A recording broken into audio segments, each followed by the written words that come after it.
Hi hello నమస్తే. ఈరోజు మనం చెస్ బోర్డ్ని ఏ విధంగా అరేంజ్ చేసుకోవాలో నేర్చుకుందాం. ఇది ఇప్పుడే కొత్తగా నేర్చుకునేటటువంటి వాళ్ళకు చాలా ఉపయోగకరంగా ఉంటుంది. అయితే చిన్న టెక్నిక్ని ఉపయోగించి మనము చాలా ఈజీగా గుర్తుంచుకునే విధంగా మనము చేద్దాం. ముందుగా కార్నర్లో ఉన్నటువంటి ఈ వైట్ స్క్వేర్లో మనము రూక్ అంటే ఏనుగుని పెట్టుకోవాలి. యాస్టీస్గా ఇటు కార్నర్ మూలకు కూడా ఇంకొక ఏనుగుని పెట్టుకోవాలి. రెండు మూలలకు రెండు ఏనుగులు, దాని పక్కనే 2 నైట్స్ని పెట్టాలి, మీన్స్ గుర్రాలు. దాని వెంటనే 2 ఒంటెల్ని అరేంజ్ చేయాలి, దట్ మీన్స్ బిషప్. ఇంకా ఒక నలుపు ఒక తెలుపు గడులు ఉంటాయి. తెలుపు గడిలో తెల్ల రాణి అంటే మనం మంత్రి అని అంటాము సాధారణంగా.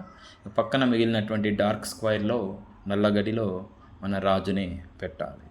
ఈ విధంగా స్టెప్ బై స్టెప్ మనం పెట్టినట్లయితే మనకు చాలా తొందరగా మనకు గుర్తుండిపోతుంది. తర్వాత వాటి ముందు వరుసగా సైనికుల్ని అంటే పాన్స్ని అరేంజ్ చేసుకోవాలి.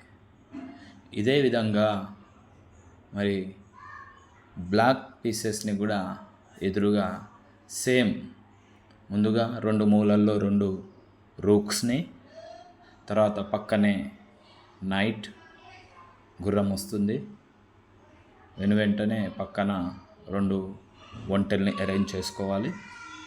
తర్వాత డార్క్ అండ్ లైట్ స్క్వేర్స్ మిగిలిపోతాయి.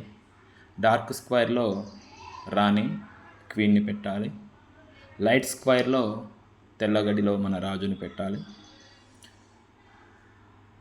ముందు వరుసలో ఇంతకుముందు చూపిన విధంగా అన్ని సిపాయిలను, అంటే మనం చెస్లో ఈ సిపాయిలను పాన్స్ అని అంటాము. ఈ పాన్స్ని వరుసగా అరేంజ్ చేసుకోవాలి. ఈ విధంగా ఒకదాని తర్వాత ఒకటిని మనము పేర్చుకోవచ్చు.